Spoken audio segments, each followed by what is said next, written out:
We'll move on to our third argument for today. That is City and County of Honolulu versus Sunoco LP. Case numbers 21-15313 and 21-15318. And Mr. Boutros, you're up. Thank you, Your Honor. May it please the Court, Theodore Boutros on behalf of defendants, I'd like to reserve 3 minutes for rebuttal. These cases belong in federal court. Whenever you're ready. Thank you, Your Honor, and may it please the Court. My name is Justin Anderson. I represent ExxonMobil in this appeal. You're saying the Attorney General is punishing us for stating our position on global warming, right? And so you have a defense, right? The government is punishing us for speech. That's the First Amendment. You have in the Constitution a defense.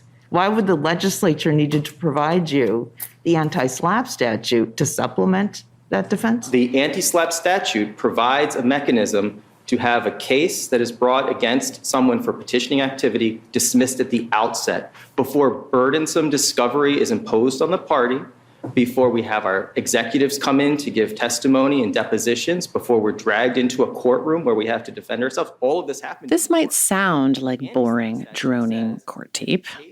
Okay, fine, it is boring, droning court tape. But also, there is a lot going on here, especially in the context of this whole corporate free speech thing we've been tracing throughout this miniseries. So let's get into it. That was Gibson Dunn partner Ted Boutros up top, speaking on behalf of his client Chevron and all of the other oil and gas company defendants in the climate case that the city and county of Honolulu brought against them. The second person speaking was Justin Anderson from Exxon's law firm Paul Weiss, defending his client in a climate fraud case brought against it in the state of Massachusetts, and whining about the company's executives being dragged into court to defend themselves. First thing it's important to note here, Boutros has often spoken for all of the defendant oil companies in these climate liability cases where Chevron is a named defendant, especially when issues around free speech come up. There are now more than 24 of those cases in the U.S.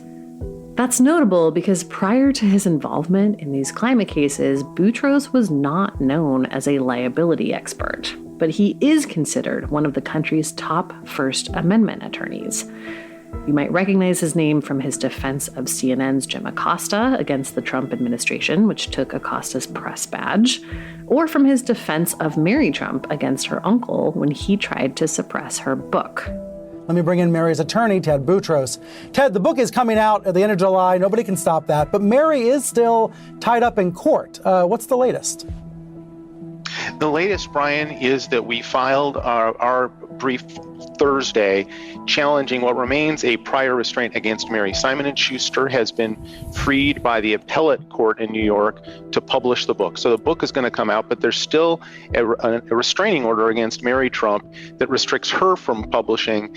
We've opposed that. The Supreme Court has never upheld a prior restraint in any case in history where political speech was involved. That's what this is. It's an important book about the President of the United States.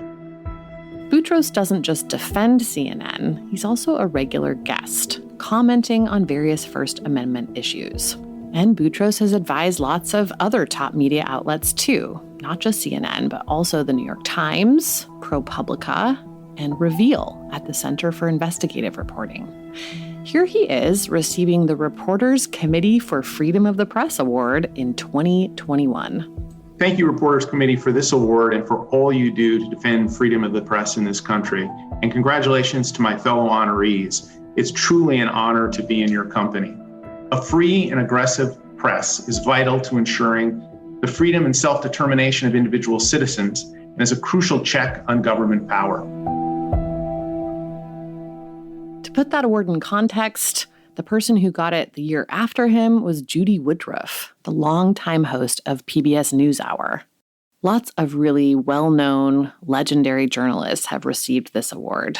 The year Boutros got it, he received it right alongside New Yorker writer Jane Mayer, who's perhaps best known for her book, Dark Money, about the hidden corporate money fueling the rise of a radical right in the U.S., something made possible by Boutros' firm, Gibson Dunn, and their work on Citizens United.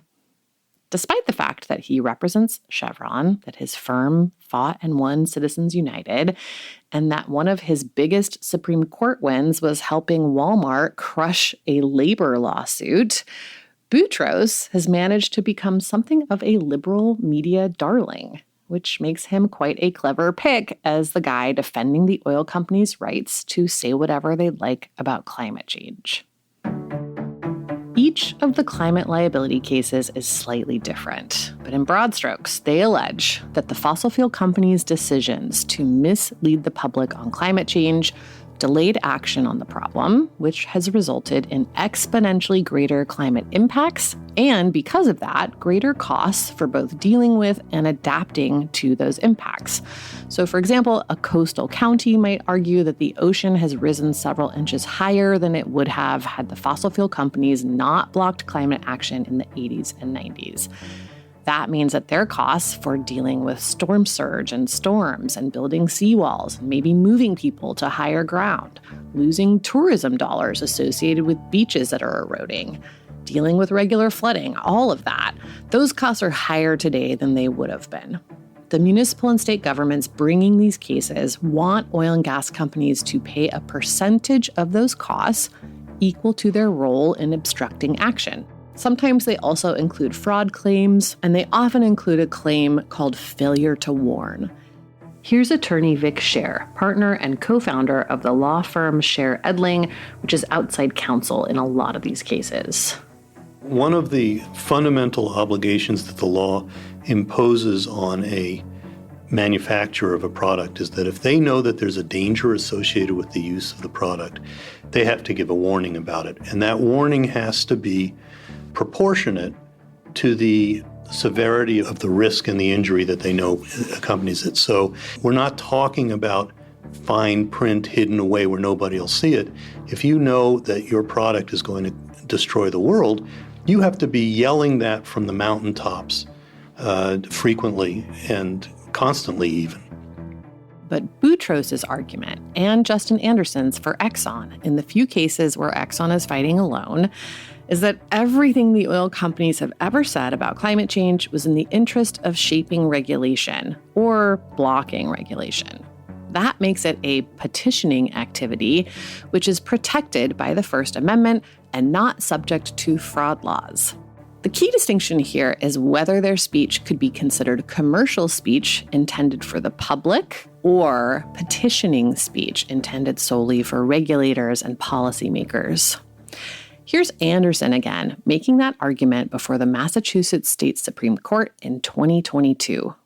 The alleged misrepresentations are the statements that ExxonMobil has made about its views on climate policy, on energy policy. Even today, what ExxonMobil has said is that the world is not ready to move away from oil and natural gas. And that's what they accuse us of misrepresenting. They're saying our petitioning has delayed the transition to clean energy, that our speech has, quote, forestalled a strong policy response to climate change.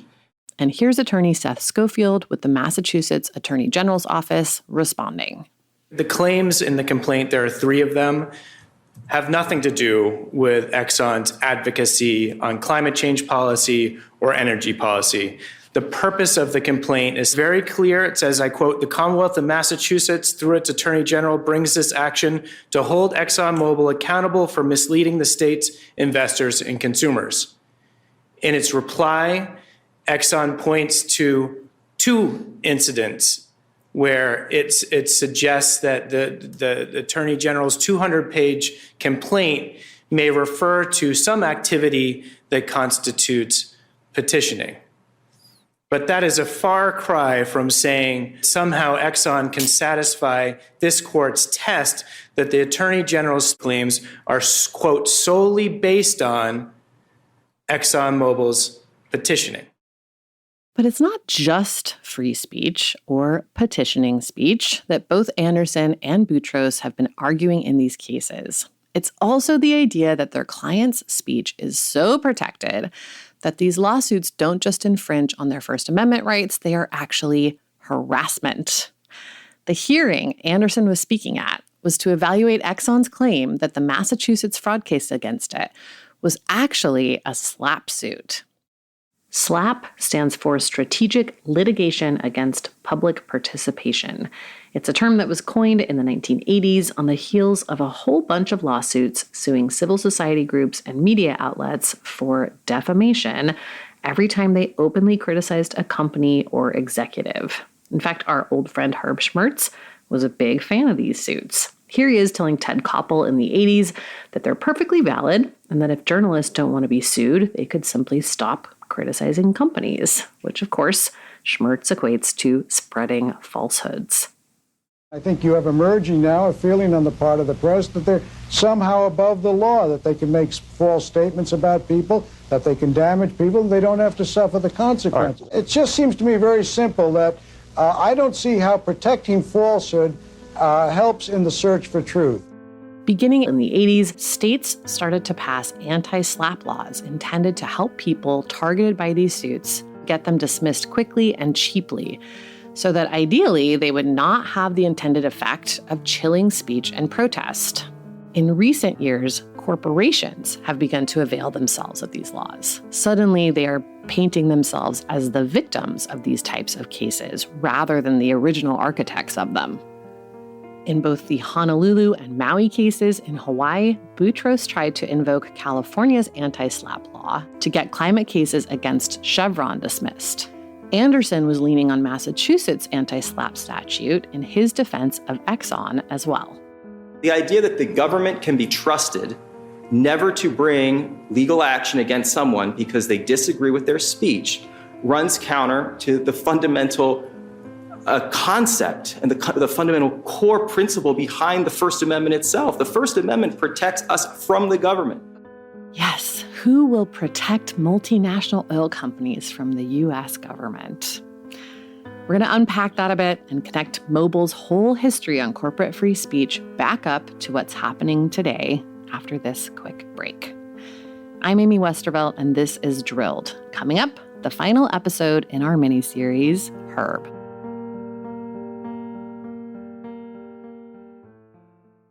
USAA knows dynamic duos can save the day, like superheroes and sidekicks, or auto and home insurance. With USAA, you can bundle your auto and home and save up to 10%. Visit USAA.com/bundle. Bundle savings are off total premium, not available in all states or in all situations. To qualify, auto policy must be active prior to property policy issue, subject to change. Restrictions apply. Membership eligibility and product restrictions apply and are subject to change. USAA means United Services Automobile Association and its affiliates, San Antonio, Texas. Hey, it's Paris. You know I love sparkly things, right? Like stars. Duh. And thanks to Hilton and AutoCamp, I just slept under them. Picture me, serving looks by the fire outside my luxurious Airstream, making s'mores with the kids, while a national park is our backdrop. The great outdoors meets Hilton hospitality. That's hot. Explore all the new ways to stay at Hilton.com. Hilton for the stay. This episode is brought to you by Indeed. When your computer breaks, you don't wait for it to magically start working again. You fix the problem. So why wait to hire the people your company desperately needs? Use Indeed's sponsored jobs to hire top talent fast. And even better, you only pay for results. There's no need to wait. Speed up your hiring with a $75 sponsored job credit at Indeed.com/podcast. Terms and conditions apply.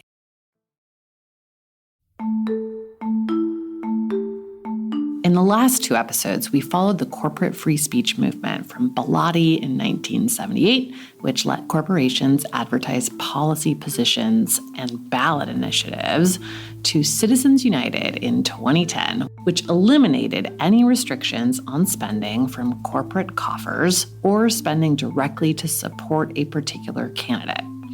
We've also followed the fossil fuel industry's role in that movement, from pioneering new forms of corporate speech to supporting ever broader legal protections for that speech.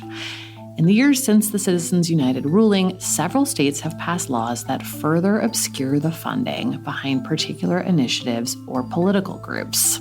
Others have tried to increase transparency.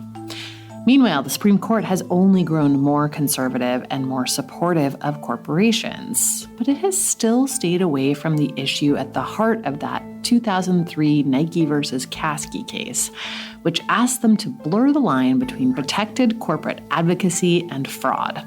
In that case, ExxonMobil filed a brief in which it made the exact same argument that oil company lawyers are making today. That really everything corporations say about matters of public concern should fall into the categories of protected petitioning activity or advocacy. In his argument for Chevron in the Hawaii cases, Gibson Dunn partner Ted Boutros argued that the Hawaiian municipalities had tried to frame their claims as, quote, based on speech rather than petroleum production or emissions, targeting purported misrepresentations or disinformation. The speech the complaint targets is almost entirely directed to policymakers, regulators, and the public, advocating against regulation of the oil and gas industry. In other words, hey, we were just trying to block regulation, so we could have said whatever we wanted to, and it's protected. Here's Vic Scher, who's representing the city and county of Honolulu and the county of Maui in those cases. Well, the First Amendment doesn't protect fraud and deception. That's the first point.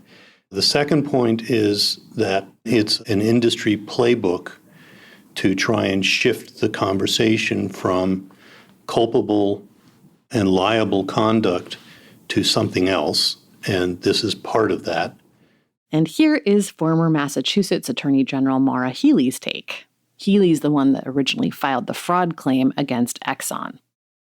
For far too long, these corporations have tried to use the First Amendment to shield unlawful activity that sounds in serious fraud and misrepresentation, both to the investor and shareholder public as well as to consumers, which is, what we allege that ExxonMobil did. So we're going to continue to fight on and keep beating them every round in court. They tried to sue us in 3 different states, if you can believe it. ExxonMobil took to the pages of the Wall Street Journal and op-eds everywhere to try to malign me and the team. They also brought suits against us, including suits against me personally in Texas and New York, here in Massachusetts. We beat them at every turn. And now we're on to discovery. And I look forward to, as we did with Purdue and the Sacklers, our job is to have the story be told, let it all out there. But it's not beyond the realm of possibility that one of these cases will be appealed to the Supreme Court, and it seems equally possible that they would take it on. Meanwhile, these same companies are working to shape free speech in another way. These fossil fuel infrastructure anti-protest bills are currently gaining steam. That's Connor Gibson, an independent researcher and former research specialist for Greenpeace. He's been following the rise of these critical infrastructure bills since they first emerged on the scene in 2017. By his count, they've now been passed in 21 states. That's almost half the states. These laws effectively serve to criminalize protest. It's a big free speech problem. Someone called Ted Boutros. Felony level penalties for people who are committing nonviolent acts of trespass, coupled with compounded fines and jail sentences often for organizations or individuals who are found to be affiliated with those protesters. They don't have to have trespassed themselves. They don't have to have damaged anything themselves. If they're affiliated with somebody that did, they wind up being charged. Some states had been toying with laws like these since the creation of various domestic terrorism laws in the wake of 9/11.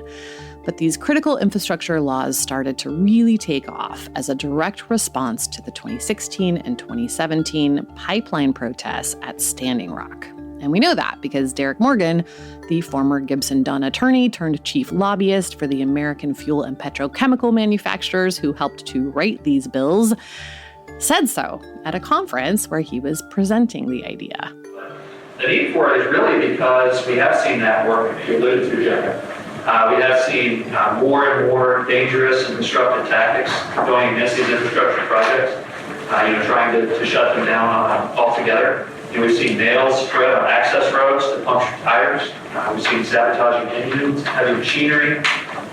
We've seen valve turners as well. Talking about coordinated efforts to try to stop development in that regard. In fact, I brought a couple statistics on the DAPL protest. This tape is tough to hear, but he said there that he's seen more and more dangerous and destructive tactics going against these infrastructure projects, including sabotaging engines and heavy machinery and valve turners.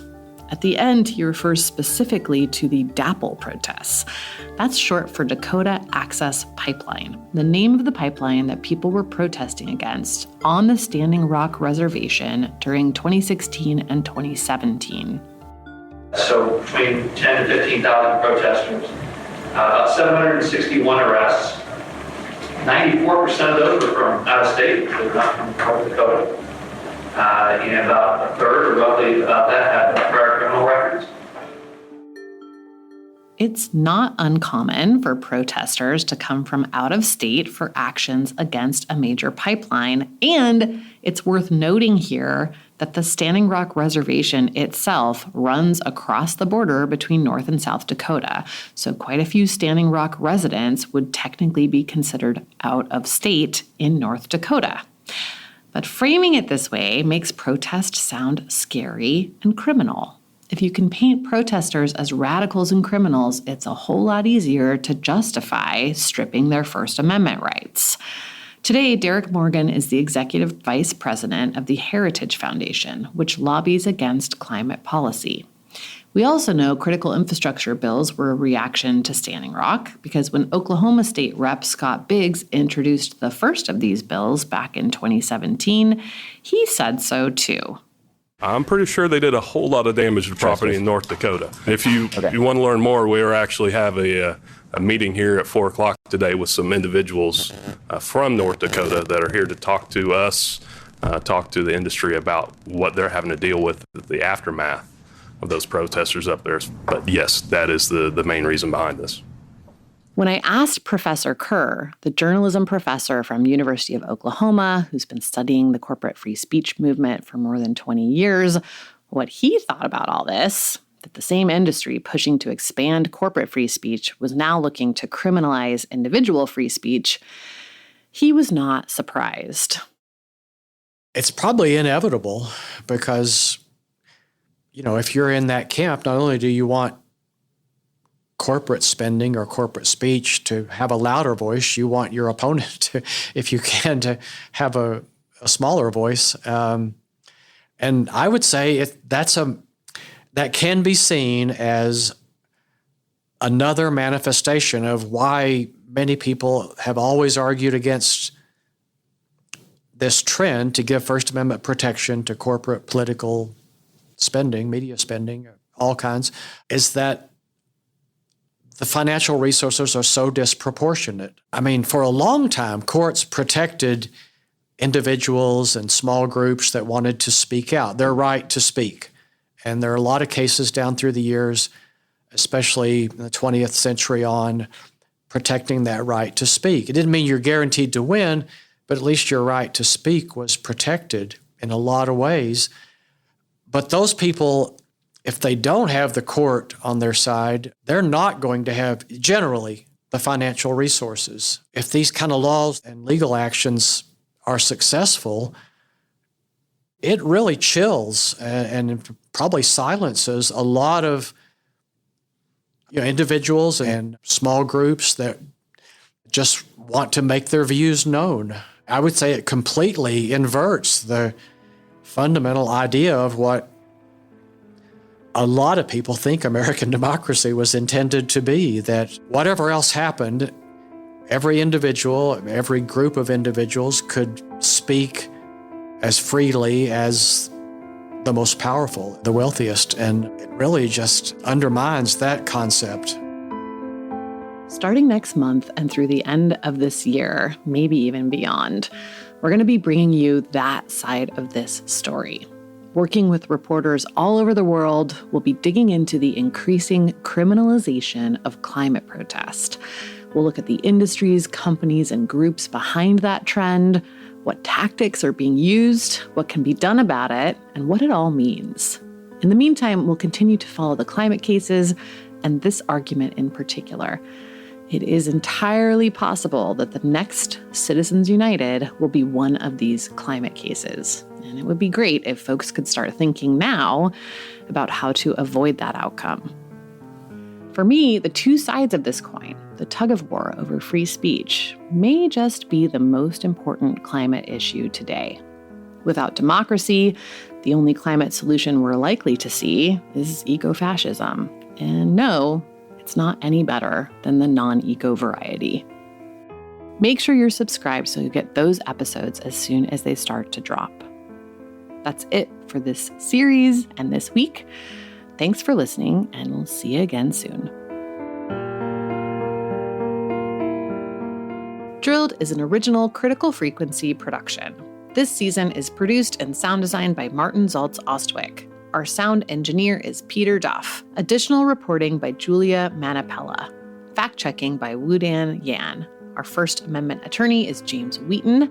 Marketing is handled by Maggie Taylor. Our artwork is by Matt Fleming. The show is written and reported by me, Amy Westervelt. Primary documents and additional information related to this series are available on our website at drilled.media. You can also sign up for our weekly newsletter there. If you'd like to support our work, you can upgrade to a paid subscription to the newsletter or subscribe on Patreon or Apple for early and ad-free episodes plus bonus content. There are lots of ways to support us for free, too.